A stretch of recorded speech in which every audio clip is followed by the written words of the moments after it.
தொடர்ந்து பிலிப்பியருக்கு எழுதின நிருபத்தின் மூலமாக ஆண்டவருடைய சத்தியத்தை பார்த்து வருகிறோம். பவுல் எழுதின இந்த நிருபத்தின் சூழ்நிலையை நாம் அறிந்திருக்கிறோம். அவர் சிறையில் இருந்த பொழுது, ஒருவேளை அவர் சிறைச்சாலிலிருந்து விடுவிக்கப்படுவாரா அல்லது மரணத்துக்குட்படுத்தப்படுவாரா என்பதை குறித்த நிச்சயமில்லை. என்று கேட்டால், ரோம மக்கள் பெரும்பாலும் சிறைபிடித்தவர்களை உட்படுத்துவது அவருடைய வழக்கம். அவர்கள் மிக கடினமான விதத்தில் செயல்படக்கூடியவர்கள். இந்த சூழ்நிலையில் பவுலுக்கு தன்னுடைய எதிர்காலத்தை குறித்து நிச்சயமாக சொல்ல முடியவில்லை. ஒன்று, அவர் விடுவிக்கப்படலாம் அல்லது மரணத்துக்குட்படலாம். இதில் ஏதாகிலும் ஒன்று நிச்சயம் நடைபெறும் என்பதை பவுல் அறிந்திருந்தார். இந்த இடத்துல பவுல் இதை குறித்து பேசும் பொழுது அவர் சாதாரணமான மனித வழக்க முறைப்படி பேசவில்லை. ஒருவேளை ஒரு மனிதன் சிறையில் உட்படுத்தப்பட்டு விட்டால் அவனுடைய வாழ்க்கை அங்கேயே பாதி முடிந்து விடக்கூடிய சூழ்நிலை உண்டு. ஒருவேளை நான் மரித்து விடுவேனானால், ஒருவேளை நான் மரணத்துக்குட்படுத்தப்படுவேனானால் என்ன நடக்கும்? இந்த ரோமர்கள் மிகவும் கொடியவர்கள். ஆண்டவருடைய சுவிசேஷத்திற்காக பவுல் சிறைப்பட்ட நிலையில் ஒருவேளை அவர்கள் தன்னை சாவுக்குட்படுத்துவார்களோ அல்லது விடுவிப்பார்களோ தெரியாத சூழ்நிலையில் பவுல் இந்த இடத்துல ஒரு மெய் கிறிஸ்தவ வழியில் பேசுகிறார். அதுமாதிரிலே இன்றைய கிறிஸ்தவ வாழ்க்கை என்பது பல விதங்களில் ஒரு வல்லமையற்ற கிறிஸ்தவ வாழ்க்கையாகவே நாம் அநேகரில் பார்க்கக்கூடிய ஒன்றாக இருக்கிறது. பிரச்சனைகள் என்பது இல்லை என்று சொல்லும் பொழுது அவர்களுடைய வாழ்க்கையில் நீங்கள் பார்ப்பீர்களானால் பெரிதாக பிரச்சனையானது விளைவிக்கக்கூடிய பாதிப்புகளை காண முடிவதில்லை. ஆனால் பிரச்சனை வரும் பொழுது தான் ஒரு மனிதனுடைய உண்மையான ரூபம் மாத்திரமல்ல, ஒரு மனிதன் ஒரு உண்மையான விசுவாசியா அல்லது ஒரு உண்மையில்லாத விசுவாசியா என்பதை வெளிப்படுத்தக்கூடும். இந்த வேதமானது எப்பொழுதுமே ஒரு உண்மையுள்ள விசுவாசியின் வாழ்க்கையில் காணப்படுகிற அம்சங்களை தெளிவாக நமக்கு போதிக்கிறது. பவுல் இந்த இடத்துல அவர் பேசுகிறார். முதலாவது இந்த காலையில் நாம் பார்த்தோம், சுவிசேஷம் அறிவிக்கப்படுவதை குறித்து மகிழ்ச்சி அடைகிறார். சொல்கிறாரு 18 இதனால் என்ன, வஞ்சகத்தினாலாவது உண்மையினாலாவது எப்படியாவது கிறிஸ்து அறிவிக்கப்படுகிறார், அதனால் சந்தோஷப்படுகிறேன், இன்னமும் சந்தோஷப்படுவேன். அடுத்தது சொல்கிறாரு, இது ரட்சிப்பாகத்தான் முடியும், நன்மையாகத்தான் முடியும். இப்படி இருக்கிற வேளையில் அடுத்த ஒரு சாப்டரை இங்கே ஆரம்பிக்கிறார். சரி, சுவிசேஷத்தை குறித்து இவர் பேசின காரியமானது நன்றாக இருக்கிறது. அடுத்தது சொல்கிறாரு, நான் ஒன்றிலும் வெட்கப்பட்டு போகாமல் எப்பொழுதும் போல இப்பொழுதும், அதாவது இந்த இடத்துல அவர் சொல்கிறாரு, எப்பொழுதும் போல தான் இது. ஆಮೇಲೆ கிறிஸ்தவ வாழ்க்கையில் உயர்வானாலும் தாழ்வானாலும், நிறைவானாலும் குறைவானாலும் அவர்கள் ஒரே நிலையில் வாழுகிறது தான் ஒரு ஆவிக்குரிய சீரான ஓட்டத்தின் அம்சம். சிலருக்கு கொஞ்சம் ஒரு வேளை ரொம்ப இதாகிடுச்சுன்னா அவங்க எலேட் ஆயிடும், அதாவது ரொம்ப அவங்க மேலே போயிடுவாங்க. சில பிரச்சனைகள் வரும்பொழுது அப்படியே கீழே போயிடுவாங்க. ஆகவே சிலருடைய அந்த ஆவிக்குரிய வாழ்க்கை ஒரு ஆசிலேஷன் சொல்லுவாங்க, பெண்டுலம் போல் இப்படியே போய் வரும்படியான. பவுல் சொல்றார், எப்பொழுதும் போல இப்பொழுதும். இது சாத்தியக்கூற உண்டா? நிறைய பேர் என்னன்னா, இன்றைய கிறிஸ்தவ சமுதாயத்தில் விதமான காரியங்களை பார்ப்பது அரிதான ஒரு காரியமாகவே இருக்கிறது. ஏன் என்னுடைய வாழ்க்கையில் நாம் எவ்விதமாக வாழுகிறோம்? இந்த பெண்டுலத்தை போல வாழ்ந்து கொண்டிருக்கிறோமா, இல்லை நிலையான ஒரு சீரான ஓட்டத்தை கொண்டு வாழுகிறோமா? பவுல் இந்த இடத்துல ஒரு சீரான ஆவிக்குரிய ஓட்டத்தை குறித்து பேசுகிறார். எதுவானாலும் சரி, வாழ்க்கையில் தேவன் இதை அனுமதித்திருக்கிறார், தேவன் செய்வார். அவர் தீர்மானித்தது நிச்சயமாக நடக்கும். அதுமாதிரி இந்த கிருபையின் சத்தியம்தான் ரெண்டையுமே அழகாக பேசுது. ஒன்று, தேவனின் சர்வ ஏகாதிபத்தியத்தை 100% முழுமையாக எடுத்து பேசுகிறது தான் இந்த கிருபையின் சத்தியம். எல்லா மகிமையும் தேவனுக்கே, அவருக்கு மாத்திரம்தான் மகிமை. அதே சமயத்தில் 100% நான் பொறுப்பாளி, உத்தரவாளி. எனக்கு நேரிடுகிற எதிர்ப்புகள், போராட்டங்கள், குறைவுகளின் மத்தியில் ஐ மஸ்ட் ட்ரைவ், நான் போராடணும். பைபிள் ஸ்கூலில் கூட ஒருத்தர் கேட்டார், நீங்கள் மனிதன் முயற்சி முக்கியன்றீங்களே, அப்போ மனித முயற்சி முக்கியன்னா அது எப்படி என்பதை குறித்து கேட்ட பொழுது நான் சொன்னேன், மனித முயற்சி என்பது உங்களுடைய மாம்ச முயற்சி அல்ல. மனித முயற்சி என்பது தேவனுடைய ஒத்தாசையோடு வாழுகிற வாழ்க்கையின் முயற்சி. ஒரு பிரச்சனையை நான் சந்திக்கிறேன், அப்போ நான் அந்த இடத்துல நான் என்னுடைய வாழ்க்கையில் ஆண்டவருடைய அந்த சர்வ ஏகாதிபத்தியத்தின் மூலமாக நம்பிக்கையோடு கூட நான் அதை எதிர்நோக்குகிறேன். தேவன் அதை அனுமதித்திருக்கிறார், இதில் ஒரு நல் நோக்கம் உண்டு. ஆனால் இந்த நேரத்தில் நான் ஒரு சாட்சியாக ஆண்டவருக்கென்று வாழும்படியாக நான் எப்படி வாழ்வது? இவ்வளவு சோர்வின் வார்த்தைகளை பேசிக்கொண்டு வாழுவதா, அது நம்பிக்கையின்மை என்ற ஒரு காரியத்தை தெளிவுபடுத்துகிறதா, அல்லது சில மக்கள் பிரச்சனை வந்துட்டு உடனே எரிஞ்சு விழுவாங்க, கோபப்படுவாங்க, பல விதங்களில் அவருடைய வாழ்க்கையில் அந்த பழைய மனிதருக்குரிய காரியங்கள் வெளிப்படுமே, அப்படி வெளிப்படுத்துவதா? இல்லை. அந்த நேரத்தில் நான் இந்த இடத்துல பவுல் ஒரு வசனத்தை சொல்கிறாரு, மிகுந்த தைரியத்தோட, with all courage. இந்த தைரியத்தை யார் கொடுக்கறது? தேவன் தான் கொடுக்கிறார். என்னில் நான் இந்த தைரியத்தை உருவாக்கி கொள்ள முடியாது. அப்போ நான் என்ன பண்ணுறேன்? தேவனிடத்தில் போகிறேன், அவருடைய அந்த தைரியத்தை பெற்றுக்கொள்ளும்படியாக நான் அவரிடத்தில் போகிறேன். ஏற்ற சமயத்தில் கிருபை பெறும்படியாக அவர் கிருபாசன தண்டை நான் போகிறேன்.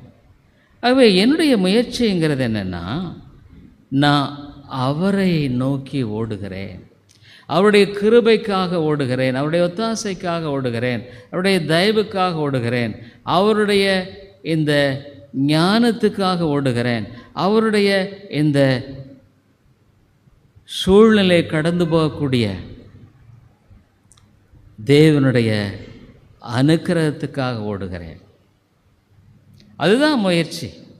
நானே என்னால் முயற்சியை ஓட முடியாது. எலியா அவ்வளோ பெரிய தைரியமான ஒரு மனிதன், பாகால்கள் தீர்க்கதரிசிகளை கொன்று போட்டார். ஆனால் அவருக்கு தன்னுடைய உயிர் மேலே யேசபேல் என்ற ஸ்திரீயானவள் சவால் விட்ட பொழுது சூறை செடியின் கீழே போய் ஒழிந்து கொண்டு நான் செத்துட்டா பரவாயில்லங்கிறார். அல்ல, இது மனித இயல்பு. ஆனால் கிறிஸ்தவ வாழ்க்கை என்பது என்னுடைய முயற்சி தேவை, ஆனால் என்னுடைய சுய முயற்சி அல்ல, தேவ ஒத்தாசையின் முயற்சி, அவரை கிட்டி சேருகிற முயற்சி. பிரச்சனை வரும் பொழுது அவரிடத்தில் நான் ஜெபிக்கிறேன், அவரிடத்தில் போகிறேன், அவர் எனக்காக செய்கிறவரா என்பதாக நிரூபிக்கிறார். அவரை நம்பினவர் ஒரு நாளும் கைவிடப்பட்டதில்லை. அப்போது என்னுடைய வாழ்க்கையில் சவால்கள் இல்லாமல் இல்லை, மனித வாழ்க்கையில் போராட்டங்கள் இல்லாமல் இல்லை. ஆனால் பவுல் இந்த இடத்துல ஒரு உச்சக்கட்டத்தின் சோதனையை சந்திக்கிறார். பல சோதனைகள் இருக்குது, சிலதெல்லாம் சின்னதாக இருக்குது, சிலதெல்லாம் கொஞ்சம் பெருசாக இருக்குது. ஆனால் இந்த இடத்துல மிக உச்சக்கட்டமான ஒரு சோதனை இது.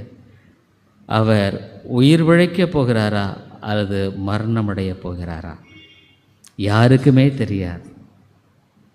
ஆகவே இந்த நேரத்தில் பவுல் இதை எப்படி சந்திக்கிறார்? இங்கே எப்பொழுதும் போல இப்பொழுதும், கிறிஸ்தவ வாழ்க்கையில் எப்பொழுதும் போல இப்பொழுதும், ஸ்டெடினஸில் ஒரு ஆவிக்குரிய ஒரு நிலைத்த தன்மை. அதனாலே வாழ்க்கையை குறித்து நீங்கள் யோசிக்கணுங்க. ஏன்னு கேட்டால், உங்கள் வாழ்க்கையில் உங்களுடைய பலவீனங்கள், அறிவீனங்கள் உங்களை பலவீனப்படுத்தும். நீ சூழ்நிலைகளை கண்டு சோர்ந்து போகும் பொழுது அதில் பாதிக்கப்படுகிறது நீ தான். அதில் என்ன விதத்தில் பாதிக்கப்படுகிறாய்? மனம் தளர்ந்து விடுகிறாய், சோர்வடைகிறாய், நம்பிக்கை இழந்து போகிற, பயம் உன்னை பற்றி கொள்கிறது, எதிர்காலத்தை குறித்த நிச்சயமின்மை. உடைய சரீரம் எப்படி இருந்தாலும் உள்ளத்தில் நீ மிகவும் பாதிக்கப்படுகிறாய். உள்ளத்தில் நீ அதிகமாக மனமடிவு விடுகிறாய். அதன் பிரதிபலிப்பாக உன்னுடைய வாழ்க்கையில் நீ பல விதங்களில் சாட்சியை இழக்கக்கூடிய அளவில் கூட சில சமயங்களில் செயல்பட்டுற. நீ ஒரு ஆண்டோடைய பிள்ளை என்பதை மறந்து விடுகிறாய். நீ எந்த இடத்துல சாட்சியாக இருக்கணுமோ அந்த இடத்துல சாட்சியற்று பேசி விடுகிறாய், நடந்து விடுகிறாய். அதுவல்ல, பவுல் சொல்றார், எப்பொழுதும் போல இப்பொழுதும் மிகுந்த தைரியத்தோடே. அல்ல, ஆண்டவர் வசனம் சொல்லுது, தேவன் நமக்கு பயமுள்ள ஆவியை கொடுக்கவில்லை. தீமோத்தேயுக்கு எழுதும்போது பவுல் தான் சொல்கிறார், பயமுள்ள ஆவியை நமக்கு கொடுக்காமல் பலமுள்ள ஆவியை கொடுக்கிறார். இது அசாதாரணமான ஒரு காரியம்தான். ஏன்னா இந்த தேவன் அசாதாரணமானவர். நான் சாதாரணமான ஒரு மனிதன்தான், நான் பலவீனன்தான், அறிவீனன்தான், ஞானமற்றவன் தான், குறைவுள்ளவன் தான். ஆனால் நான் விசுவாசிக்கிறவர் அசாதாரணமானவர். பவுல், மரணமே உன் கூர் எங்கே, பாதாளமே உன் ஜெயம் எங்கே என்று சொல்லி எழுதுகிறார். இதெல்லாம் வெறும் வார்த்தையில் அல்ல, எழுத்தில் அல்ல, நடைமுறை வாழ்க்கையில் உட்பட்ட ஒரு காரியம். அதனால உங்கள் கிறிஸ்தவ வாழ்க்கையை நீங்கள் யோசிக்கணும். இப்படியான ஒரு சத்தியத்தை நான் கேட்கும் பொழுது நான் எங்கே இருக்கிறேன்? என்னுடைய விசுவாசம் எங்கே இருக்குது? நான் ஒரு விசுவாசியாக வாழ்ந்துட்டுருக்கிறேனா, அல்லது நான் விசுவாசியாகவும் அவிசுவாசியாக வாழ்ந்துட்டுருக்கிறேனா? என்னுடைய வாழ்க்கையில் அந்த விசுவாசமும் அவிசுவாசமும் கலந்து வாழ்ந்து கொண்டிருக்கிறேனா? பைபிள் சொல்லுது, இரு மனமுள்ளவன் எதிலுமே நிலையற்றவனாக தான் இருப்பான். Double mindedness. இன்றைக்கி நிறைய கிறிஸ்தவர்கள் அப்படி தான் இருக்காங்க. உண்மையாக சொல்கிறேன், டபுள் மைண்டட்னஸ். ஒரு பக்கம் ஆண்டவர், இன்னொரு பக்கம் உலகம், உலக வழி, உலக காரியங்கள், உலகத்தினுடைய நிலைகள். டபுள் மைண்டட்னஸ் கிடையாது, ஒரே சிங்கிள் மைண்டட்னஸ் தான். சிங்கிள் மைண்டட்னஸ், அதைத்தான் பவுல் இந்த இடத்துல வெளிப்படுத்துகிறார். என்ன சொல்கிறாரு? ஜீவனாலாகிலும் சாவினாலாகிலும் கிறிஸ்துவின் சரீரத்தினாலே மகிமைப்படுவார். அவர் சொல்கிறாரு, எனக்குன்னு ஆண்டவர் வச்சுட்டார், இதுதான் வச்சுருக்கார். இவ்வளோ சாவாக இருக்கலாம், அல்லது உயிர் பிழைத்து நான் தொடர்ந்து ஊழியம் செய்யலாம். எதுவாக இருந்தால் என்ன, கிறிஸ்து இதன் மூலமாக மகிமைப்பட போகிறார். அதனால மரணம் என்று வரும் பொழுது ஒரு மனிதனுடைய நிலை என்பது மிக பயங்கரமானது. உங்களுடைய வாழ்க்கையில் எவ்வளோ தைரியத்தோடு பேசலாம், ஆனால் ஒரு மனிதர் மரணத்தை சந்திக்கும் பொழுது அவனுடைய நிலை பயங்கரமானது. எங்கர்சால் என்ற ஒரு நாத்திகர் இருந்தார். அவர் கடவுளே இல்லைன்னு சொல்லி பறைசாற்றினார். அவரை கேட்க பெருங்கூட்டம் இருந்தது. அவருடைய மிக நெருங்கிய நண்பன் ஒரு நாள் மரண தருவாயில் இருந்த பொழுது அவருக்கு மரண பயம் பற்றி கொண்டது. அப்போ எங்கர்சால் சொன்னார், ஹோல்ட் ஆன், ஹோல்ட் ஆன், பற்றிக்கொள், பற்றிக்கொள், விட்டுடாத, பிடிச்சிக்கோ. அவர் கேட்டார், to home can I hold on? எதை நான் பிடிச்சிக்கன்னு சொல்கிறேன்? இவ்வளோ நாளாக கடவுளே இல்லைன்னு சொல்லி கொடுத்த, இப்போ நான் கடவுளையும் பிடிக்க முடியாது, நான் எதை பிடிக்கணும்னு சொல்கிறேன்னு கேட்க. அப்போ இல்லை, வாழ்க்கையில் உண்மையிலுமே ஒரு நோக்கம் இல்லாமல் வாழுகிற வாழ்க்கை கிறிஸ்தவ வாழ்க்கையே இல்லைங்க. கிறிஸ்தவ வாழ்க்கை என்பது ஒரு குறிக்கோள் உள்ள வாழ்க்கை. கிறிஸ்தவ வாழ்க்கை என்பது இலக்கை நோக்கி ஓடுகிற வாழ்க்கை. கிறிஸ்தவ வாழ்க்கை என்பது பெற்றுக்கொள்ளத்தக்கதாக ஓடுகிற வாழ்க்கை. இதெல்லாம் நம்ம வாழ்க்கையில் இல்லைன்னா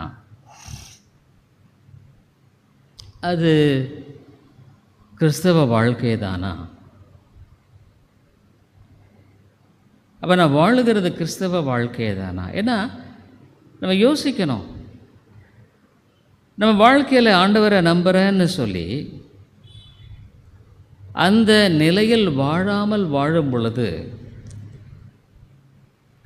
நாம் தான் பாதிக்கப்படுறோம். மரண பயம் என்று வரும் பொழுது நம்ம தான் பாதிக்கப்படுகிறோம்.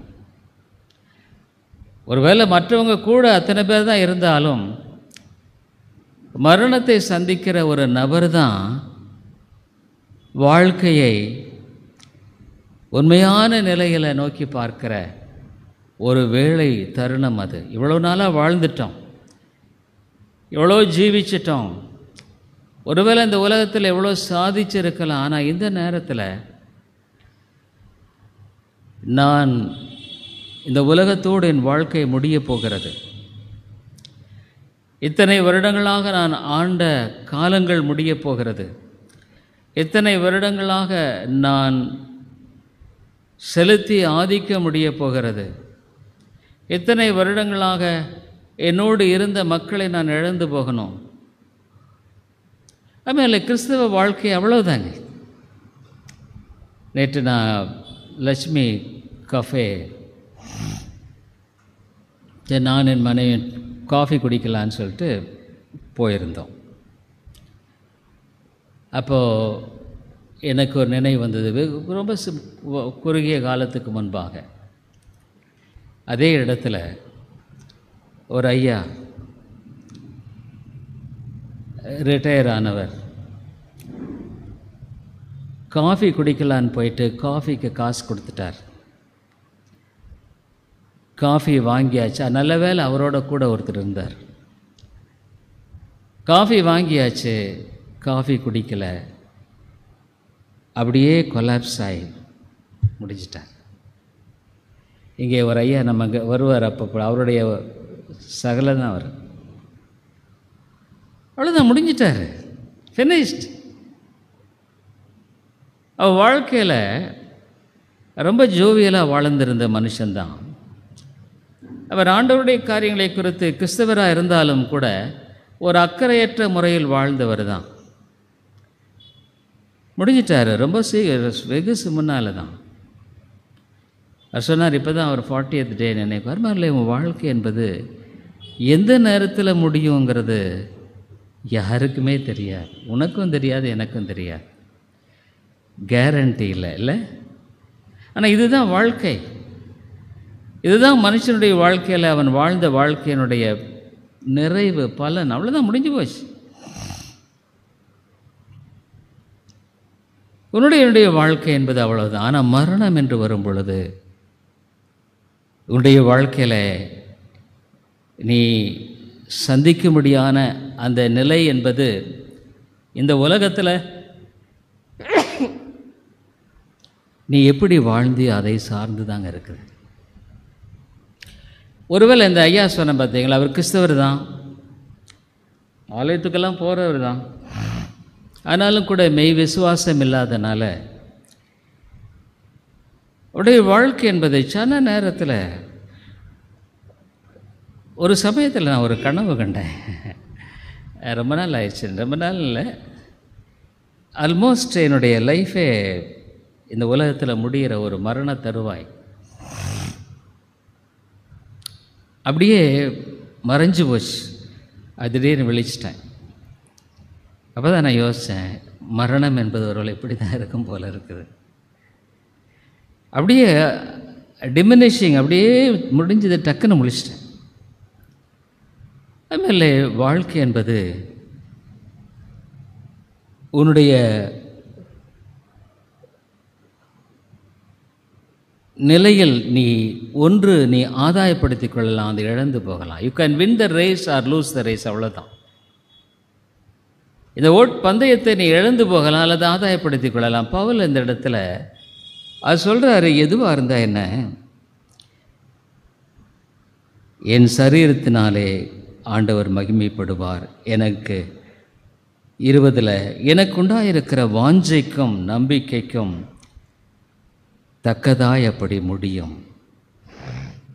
என்னுடைய வாஞ்சை அதுதான், என்னுடைய நம்பிக்கையும் அதுதான். ஏன்னா கிறிஸ்து எனக்கு ஜீவன். Christ is life and to me. ஏன்னா ஒரு காலத்தில் நான் பாவத்தில் மரித்திருந்தேன். பாவம் என்னை அடிமைப்படுத்திற்று. பாவ சுபாவத்தினால நான் என்னைத்தானே அழித்து கொண்டிருந்தேன். பாவம் மட்டும் எப்போவுமேங்க மற்றவர்களை அழிக்குதோ இல்லையோ, உன்னை அழிக்கும். உன்னை எப்படி அழிக்கும்னு கேட்குறீங்களா? உன்னுடைய சமாதானத்தை அதை எடுத்துரும், உன்னுடைய நம்பிக்கை எடுத்துரும், உன்னை வாழ்க்கையில் ஒரு கோழையாக்கிவிடும். உன்னுடைய வாழ்க்கையில் மற்றவர்களுக்கு முன்பாக நீ ஒரு ஆண்டவருடைய பிள்ளை என்று தலை நிமிர்ந்து நிற்க முடியாதபடிக்கு உன்னை செய்துவிடும். பாவம் தேசத்துக்கு இழுக்குன்னு சொல்லுதுங்க. தேசத்துக்கு மட்டுமில்ல, பாவம் ஒரு மனிதனுக்கு இழுக்குதாங்க. பாவம் ஒரு நாளும் ஆசீர்வாதத்தை கொண்டு வராது. பல நாள் திருடன் ஒரு நாள் அகப்படுவான். இப்போ நடக்கிற அந்த ஒரு கொலையை பற்றி பல யூடியூப்பில் போடுறாங்க, நிறைய பேர் அகப்பட்டுக்கிட்டே இருக்கிறாங்க இல்லை? பல காலங்களில் கோடிக்கணக்காய் புரண்ட மக்கள் இன்றைக்கு அகப்படுறாங்க. அவ்வளோதான், முடிஞ்சு போச்சு. அந்த காலங்கள் கடந்து விட்டது. அதுமாதிரி உன்னுடைய வாழ்க்கையில் நீ நினைக்க முடியாதபடிக்கு உன்னுடைய வாழ்க்கையானது ஓடிக்கொண்டிருக்கிறது. காலை வருகிறது, மாலை வருகிறது, அடுத்த நாள் முடிஞ்சு போச்சு. வருடங்கள் கடந்து விடுகிறது. 24 ஆரம்பித்தோம். ஒரு காலத்தில் 2000 பொழுது மில்லனியம்னு சொன்னாங்க. இயேசு கிறிஸ்து 2000 முடிச்சிருவார். ஆனால் 2000 வருஷம் முடிஞ்சு 24 வருஷங்கள், 23 வருஷம் கடந்து போயிடுச்சு. நம் கண்கள் முன்னால் இருந்த எத்தனையோ பேர் மரிச்சிட்டாங்க. சில சமயத்தில் நினைக்க முடியறதில்ல. இந்த கொல்லிமலைக்காக ஒரு சகோதரன் இடத்துல வந்து முதல்ல என்கிட்ட பேசினார் ஒருத்தர். அவர் அடிக்கடி என்கிட்ட வருவார். கடைசி காலம் வரைக்கும் அவர் என்னோடு கூட தொடர்பில் இருந்தவர் தான். அவர் திடீரென்று நல்ல ஆரோக்கியமாக இருப்பார், நல்லா சிரிச்சிட்டு தான் இருந்தார். திடீரென்று அவருக்கு ஒரு இந்த லிவர்லேருந்து மேலே போகிற ஒரு இரத்த குழாய் பாதிப்பு உண்டாக்கிட்டு.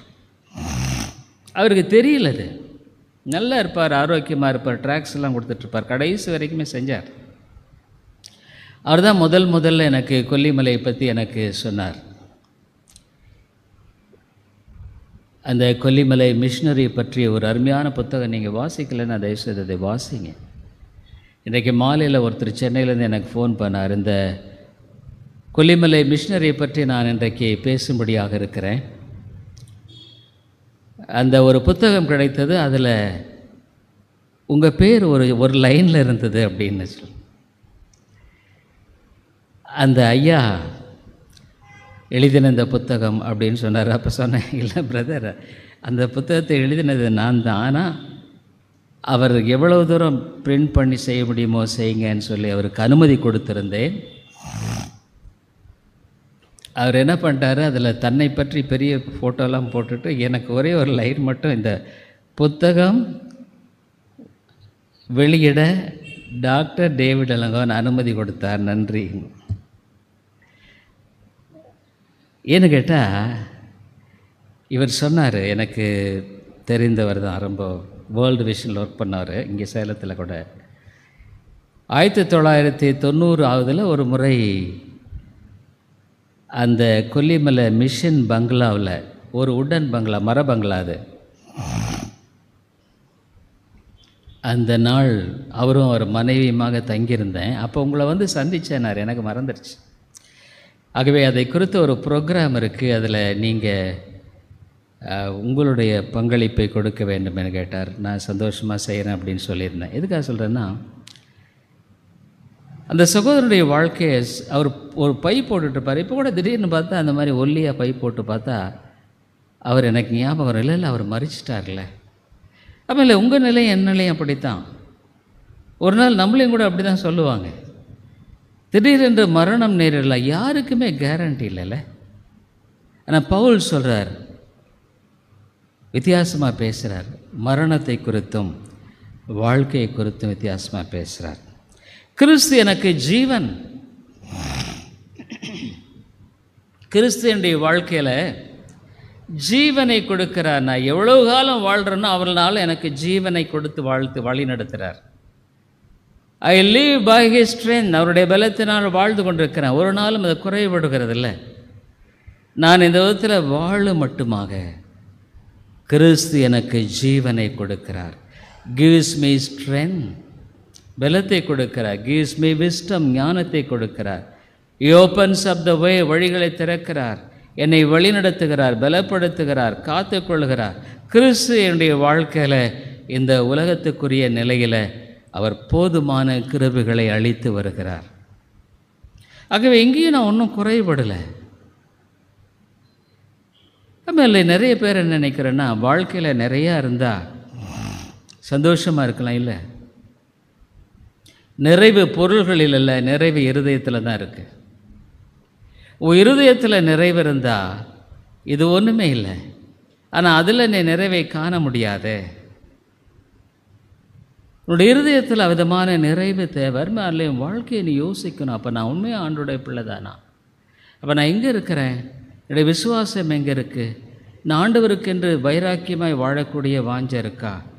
அல்லது ஏதோ ஞாயிற்றுக்கிழமை மட்டும் நான் வந்துட்டு மற்ற நாளில் அவருடைய அந்த காரியத்தை நான் மறந்துடுறேன்னா? நீ யோசிக்கணும். என்ன, உன் வாழ்க்கை முக்கியமாச்சே. இந்த உலகத்துக்கு பின்னால் ஒரு வாழ்க்கை இருக்குது. இயேசு உனக்காக மரித்து ஜீவனை கொடுத்திருக்கிறார். எவ்வளோ பெரிதான ரட்சிப்பை இலவசமாக கொடுத்திருக்கிறார். அதை சுதந்திரிக்கும்படியான எவ்வளோ தருணங்களை, வாய்ப்புகளை நான் கொடுத்திருக்கிறார். அதெல்லாம் நீ விட்டுட்டு திடீர்னு ஒரு நாள் இந்த உலகத்தை கடந்து போகும் பொழுது எல்லாவற்றையும் நீ இழந்துட்டேன்னா அதை போல இழப்பு ஏதாவது இருக்க முடியுமா? நீ ஒருவேளை கோடி கோடியாக சம்பாதிச்சிருக்கலாம், ஒரு நாள் இழக்கப்பட்டு போய்விடுமே, ஒன்றுமே உன்னோடு வராது, உண்மைதான். ஆனால் கிறிஸ்தவ வாழ்க்கையில் சாவுக்கும் மரணத்துக்கும் ஜீவனுக்கும் என்ன வித்தியாசம்? நான் ஜீவித்தாலும் ஆண்டவருக்காகத்தான். ஏன்னு கேட்டால், ஜீவித்தாலும் கிறிஸ்து என்னோடு கூட இருக்கிறார், என்னை வழிநடத்துகிறார், என்னை பலப்படுத்துகிறார். சில சமயம் என்னுடைய மரணத்தை குறித்து நான் யோசிக்கும் பொழுது, நான் வாலிப நாட்களில் கூட நான் மரணத்தை குறித்து நான் சிந்திப்பது உண்டு. அவனுடைய பிள்ளைகள் சிறிய பிள்ளைகளாக இருப்பாங்க. அப்போ எப்படி ஒருவேளை மரித்துட்டா ஆண்டவர் தான் இதை செய்திருக்காரு, அவர் என்னை விட நல்லா அவங்கள பாதுகாப்பார். நிச்சயமாக அவர் ஒரு நாளும், நான் விசுவாசிக்கிறவர் யாருன்னு எனக்கு தெரியும். என் வாழ்க்கையில் இவ்வளோ நாளாக இடைப்படலையா? என் வாழ்க்கையில் இவ்வளோ நாளாக செய்யலையா? என் வாழ்க்கையில் இவ்வளோ தூரம் கொண்டு வந்து சேர்த்தது யார்? நானா? என்னுடைய ஆண்டவர் தான் கொண்டு வந்து சேர்த்தார். அவர் செய்வார். அவர் என்னை விட 1000 மடங்கு அவளை பாதுகாப்பார், பராமரிப்பார். அதுமாதிரி ஒரு மிஷினரி ஃபேமிலி ஒரு கடல் பக்கம் போனாங்க. அந்த சமயத்தில் ஒரு பையன் திடீரென்று கடலில் அவன் மூழ்க முடியாத ஒரு சூழ்நிலை. இந்த மிஷினரி ஓடி போய் அந்த பையனை காப்பாற்ற பிரயாசப்பட்ட பொழுது அந்த மிஷினரி இழுக்கப்பட்டு மரிச்சிட்டார். ஒரு அருமையான ஒரு பாடல், எனக்கு அந்த பாடல் ஞாபகம் வரல. அந்த அம்மா அந்த பாடலை எழுதியிருக்கிறாங்க. அவர்கள், அந்த அம்மாவும் அந்த பிள்ளைகளும் ஆண்டவருக்கு என்று சாட்சியாய் வாழ்ந்தாங்க. இது கிறிஸ்தவ வாழ்க்கைங்க. இது ஒரு சாதாரணமான கிறிஸ்தவ வாழ்க்கை. இது இஸ் நாட் அன் அட்வென்ச்சர். உன்னை நீ யோசித்து பார், நீ திங்க் பண்ணி பார். உன் வாழ்க்கையில் ஆண்டவர் இல்லாமல் நீ வாழுகிற வாழ்க்கையில் உனக்கு உண்மையான நிறைவு இருக்கா? நேர்மையாக நான் கேட்குறேன். I want to put a very straightforward question. நீ ஒருவேளை ஆண்டவருடைய சத்தியத்தை கேட்டாலும் நீ முழுமையாக இன்னும் அவரை விசுவாசிக்காமல் வாழ்ந்து கொண்டிருப்பாயானால் உன்னில் நிறைவு இருக்கா? சந்தோஷம் இருக்கா? விடுதலை இருக்கா? நீ எப்படி வாழ்கிற? நீ யோசிச்சு பாரு. ஏன்னா நீ யோசிக்காமல் வாழாத. யோசிக்காமல் வாழுவது என்பது ஒரு வாழ்க்கையினுடைய ஒரு உண்மையான முறையே அல்ல. நீ சிந்திக்கணும். ஓகே, பவுல் சொல்கிறாரு, கிறிஸ்து எனக்கு ஜீவன், நான் வாழ்கிற மட்டும் அவர் போதுமான கிருபை எனக்கு கொடுக்கிறார், நான் வாழ மட்டுமாக போதுமான பலத்தை கொடுக்கிறார், ஒன்றிலும் குறைபடவில்லை. அதனாலே கிறிஸ்தவ வாழ்க்கையினுடைய வெற்றியின் ரகசியமே ஒரு கிறிஸ்தவனின் அல்ல, அவன் விசுவாசிக்கிற கிறிஸ்துவில் இருக்கிறது. அவனில் அல்ல, அவன் விசுவாசிக்கிற ஆண்டவரிடத்தில் இருக்குது. நீங்கள் யோசனை பண்ணி பாருங்கள். ஒருவேளை நீங்கள் இன்னும் எவ்வளோ காலம் வாழ்வீங்க, நான் எவ்வளோ காலம் வாழ்வேங்க எனக்கு தெரியாது. ஒரு அந்த சபை எனக்கு பின்னால் என்ன ஆக போகுது? ஆண்டவர், இது அவருடைய சபை, அவர் செய்வார்னா கரியாக தான் செய்வார். எந்த நேரத்தை வேணால் அழைக்கலாம். அவர் நிச்சயமாக என்னை விட வயது குறைவான எத்தனையோ இவர் மரிச்சிட்டாங்க. அப்போ எந்த நேரத்தில் என்னை அழைக்கலாம், எந்த சூழ்நிலையிலையும் அழைக்கலாம். நான் ஏற்கனவே நானும் ஒரு மரணத்தின் விளிம்பை சந்தித்து தான் இங்கே வந்திருக்கிறோம். ஒரு ஆக்சிடெண்ட், ஒருவேளை எத்தனை பேர் தெரியுமா தெரியாது. கோயம்புத்தூர்லேருந்து வரும்பொழுது இந்த விநாயகா மிஷன் ஹாஸ்பிட்டல் பக்கத்தில்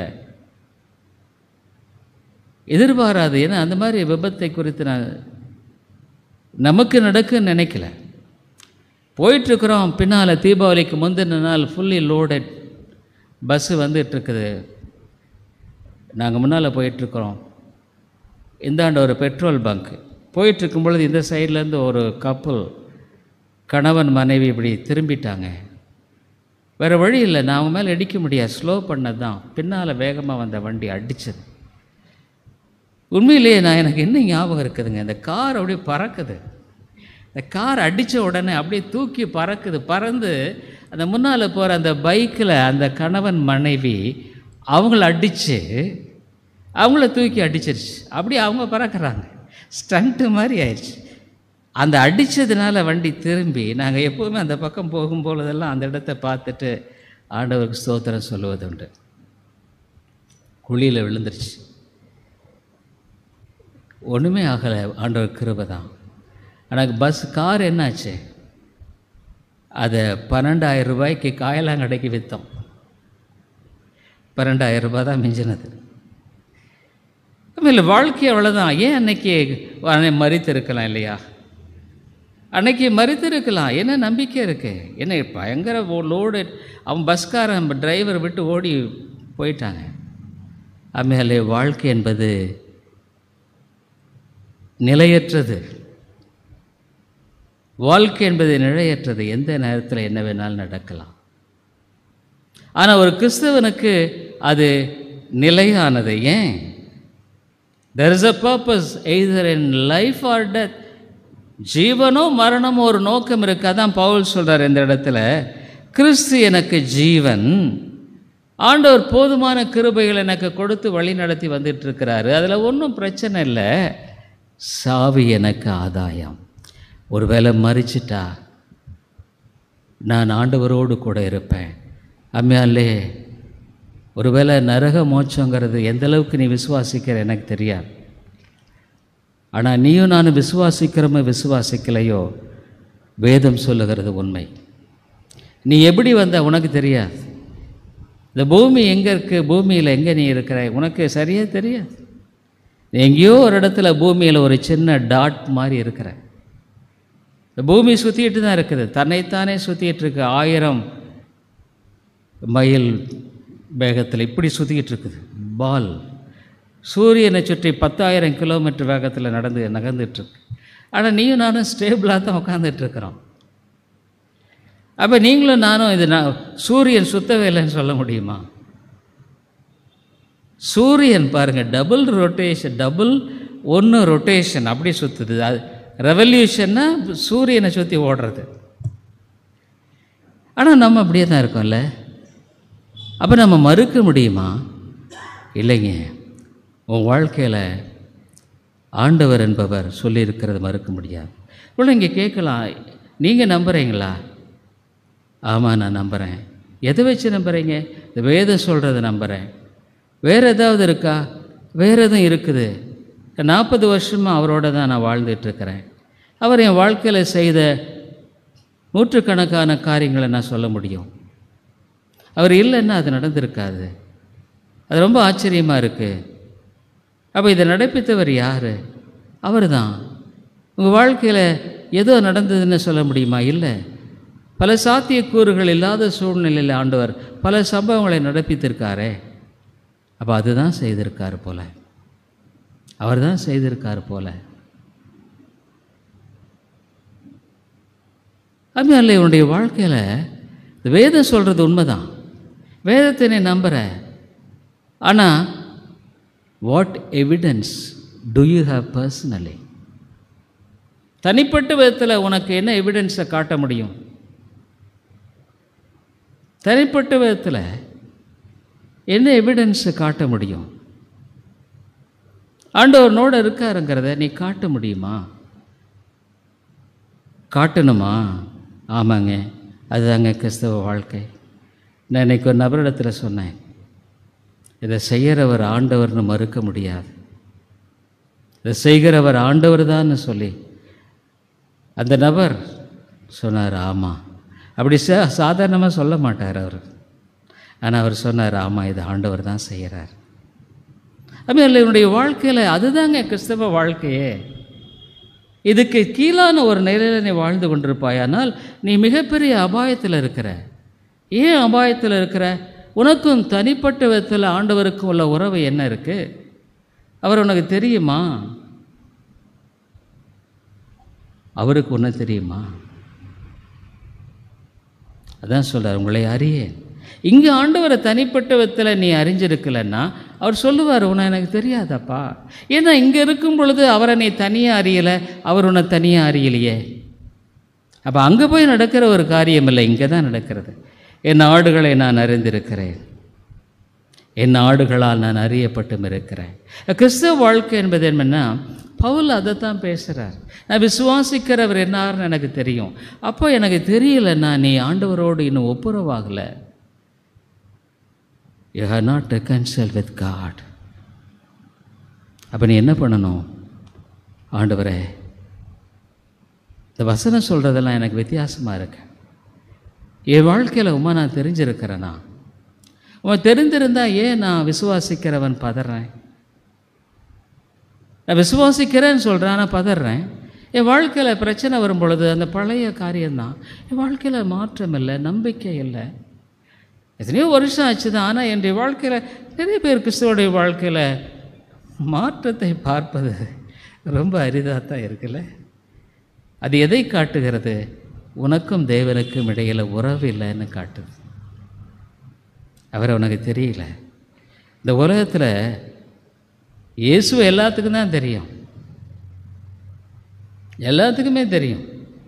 இயேசு அப்படின்றத ஏறக்குறைய இந்த உலகத்திலே இயேசுவை பற்றி சொல்லாத இட நாடே இல்லை தான். ஆனால் உன்னை அவருக்கு தெரியுமா? உன்னை தெரியும். எந்த விதத்தில் தெரியும்? நீ யார், என்ன, எது எல்லாமே அவருக்கு தெரியும். பொதுவான கிருபையின் மூலமாக தெரியும். ஆனால் உன்னை அவருடைய பிள்ளையா தெரியுமா? உன்னை அவர் தம்முடைய இரத்தத்தை சிந்தி உன்னை மீட்டிருக்கிறாருங்கிற அந்த புத்திர சுவிகாரத்தோடு உன்னை பார்க்குறாரா? என்னுடைய குமாரன் குமாரத்தின் உன்னை பார்த்து சொல்ல முடியுமா? அவளுக்காக என் ஜீவனை கொடுத்திருக்கிறேன். நான் பெற்றெடுத்தவன், நான் பெற்றெடுத்த குமாரன், நான் பெற்றெடுத்த குமாரத்தி. ஒரு தாய் தன் பாலகனை மறந்தாள்னு பேர் சொல்லுது, ஆனால் மறக்க மாட்டாள். ஏன்? சில சமயத்தில் சிலர் பார்த்துருக்கேன், அந்த அம்மா பார்த்தா நல்ல அழகாக செக்க செவேன்னு இருப்பாங்க. கணவன் ஒருவேளை கருப்பாக இருப்பார், அந்த பையன் கட்டங்கரேன்னு இருப்பான். அப்போ பார்க்கும் பொழுது இந்த அம்மாவுடைய பையன்தானா? அம்மையில் இந்த தாய்க்கு எதாகிலும் கொஞ்சமாவது கருப்பாக பிறந்துட்டான்னு வருத்தமாக இருக்குமா? இல்லை. ஏன்னா தன்னுடைய பிள்ளை, மை சைல்ட். அதை விட மேலான அன்பு தாங்க ஒரு ஆண்டவர் தம்முடைய பிள்ளைகளை நேசிக்கிற அன்பு. உன்னை அவர் நேசிக்கிறதுனால உன்னை ஒரு நாள் விடவே மாட்டார். உனக்கு ஆபத்து வந்தால் அவர் சும்மா இருக்க மாட்டார். 1000-10,000 தூதர்கள் உன்னை சுற்றி இருப்பாங்க. அவருக்கு சொல்லப்போனால் நீ நேசிப்பதை விட அவர் உன்னை அதிகமாக நேசிக்கிறார். அவர் சொல்கிறாரு, I know the plan which I have for you. உனக்காக வைத்திருக்கிற திட்டத்தை நான் அறிந்திருக்கிறேன். எனக்கு தெரியாது. ஒரு காலத்தில் நான் வாழ்ந்த வாழ்க்கை வேறு, இப்போ வாழ்க்கை வேறு. ஆனால் இப்போ வாழ்கிறது நான் வேறு. அவர் சொல்கிறாரு, என் உள்ளங்கைகளில் உன்னை வரைந்திருக்கிறேன்றாரு. மலைகள் விலகி போகலாம், பூமி தடுமாறலாம், ஆனால் என் கிருபை உன்னை விட்டு நீங்காதுன்னு சொல்கிறார். அப்படி சொன்ன ஆண்டவர் என்னை அனாதையாக விட்டுடுவாரா? என்னுடைய வாழ்க்கையில் மிகச்சிறந்ததை கொடுக்கிறவர் அவர். He gives the best. நான் அடிக்கடி நினைப்பேன், இதை போல் ஒரு சிறந்த வாழ்க்கை எதுவுமே இல்லை. நான் பல காரியங்களை இழந்திருக்கிறேன், பல சொத்துக்கள் சுகங்களை இழந்திருக்கிறேன், கோடிக்கணக்கான ரூபாய்களை இழந்திருக்கிறேன். சொல்லியிருக்கேன். சில சமயங்களில் சாதாரணமாக ஒசூரில் ஒரு நிலம் நான் சொல்லியிருக்கேன், 5000 சதுரடி. Just like that. நான் கேர்லெஸ்ஸாக இருந்தனால போயிடுச்சு. ஆனால் அது இன்றைக்கி இருந்தால் பல கோடிகள். அது எப்படி போச்சு? திடீர்னு ஒரு நாள் நான் அதை ரெஜிஸ்டர் பண்ணிக்கலான்னு போனப்போ அந்த கம்பெனியும் போயிடுச்சு. எனக்கு அந்த நிலத்தை ஒழுங்கு பண்ணவரும் செத்துட்டார். அவ்வளோதான், முடிஞ்சிருச்சு, ஃபினிஷ்ட். அப்போ நான் பணம் கட்டுனது போயிடுச்சு. ஐயோ விட்டுட்டோமே. நான் எப்படி நினைக்கிறேன்னா, ஆண்டவர் நன்மைக்காக செய்திருக்கார். ஒருவேளை அந்த பணம் இருந்திருந்தேன் என் வாழ்க்கை வேறு மாதிரி போயிருக்குமோ. அப்போ என்னுடைய வாழ்க்கையில் எல்லாத்துலேயும் ஒரு அர்த்தம் இருக்குது. அதுதான் கிறிஸ்தவ வாழ்க்கை. நீ யோசிக்கணும், நீ எப்படி வாழ்கிற? நீ உண்மையாலுமே ஒரு கிறிஸ்தவ வாழ்க்கை தான் வாழ்கிறையா, இல்லை நீ வேறு மாதிரி வாழ்ந்துட்டுருக்கியா? நீ உண்மையாலுமே ஆண்டவர் உன்னை பார்த்து என்னுடைய பிள்ளைன்னு சொல்லக்கூடிய அந்த உரிமை பாராட்டல் நிச்சயம் உனக்குள்ளே இருக்கா? ஒரு ராஜா அவனுடைய பிள்ளை போய் பிச்சை எடுத்துகிட்டு இருக்க மாட்டான். அவன் ராஜகுமாரனா குமாரத்தியாக தான் வாழுவான். இந்த உலக ராஜா இல்லை, அவர் ராஜாதி ராஜா, கர்த்தாதி கர்த்தர். அப்போ என்ன சொல்கிறாரு? மனம் திரும்பு.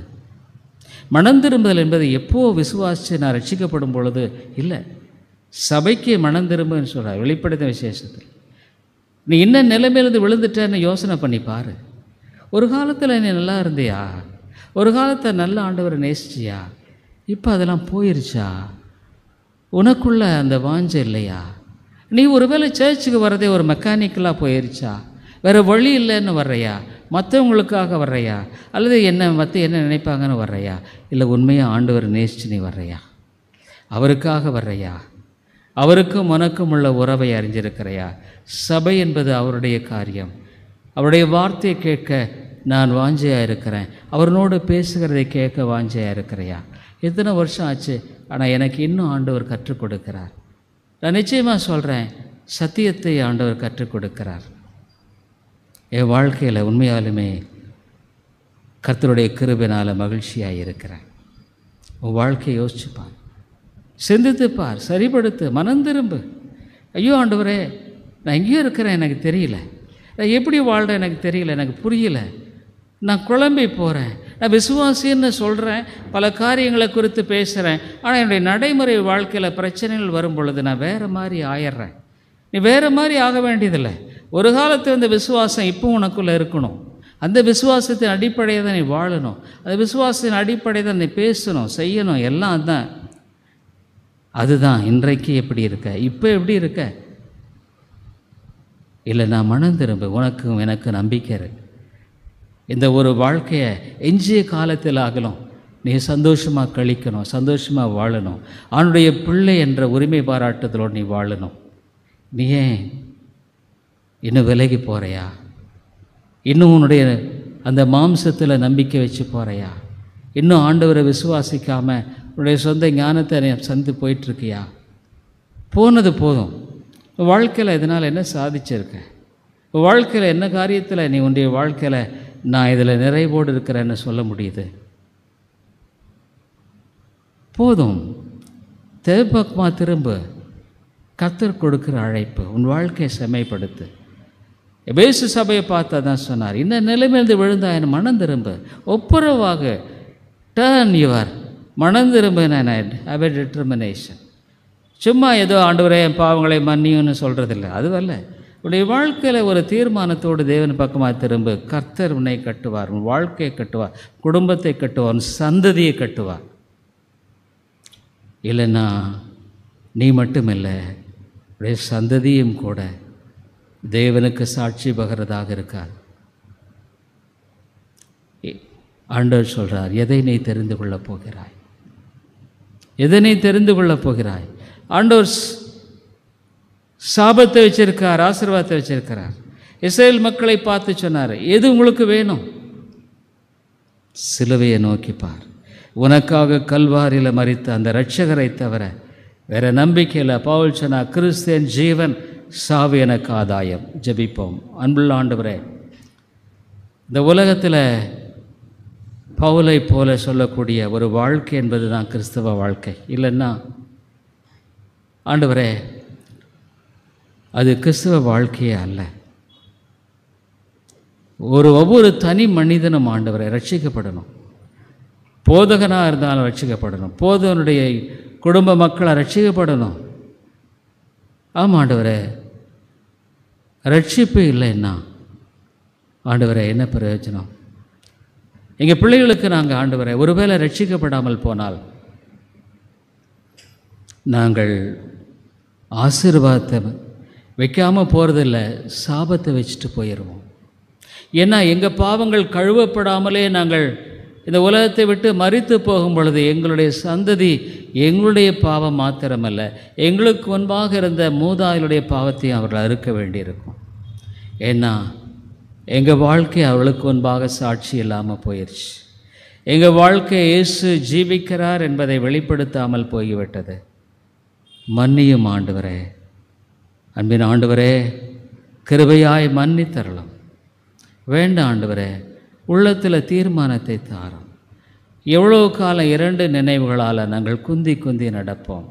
கர்த்தர் தெய்வமானால் கர்த்தரை பின்பற்றுங்கள், பாகால் தெய்வமானால் பாகாலை பின்பற்றுங்கள் என்று சொல்லுகிறீர். இரண்டு நினைவுகளால் குந்தி குந்தி நடப்பது ரொம்ப கஷ்டம் ஆண்டவரே, ரொம்ப ரொம்ப கஷ்டமாக இருக்கு.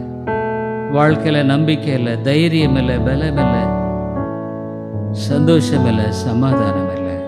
மன்னியும். இயேசுவின் நாமத்தில் ஜெபிக்கிறோம் நல்ல பிதாவே, ஆமென்.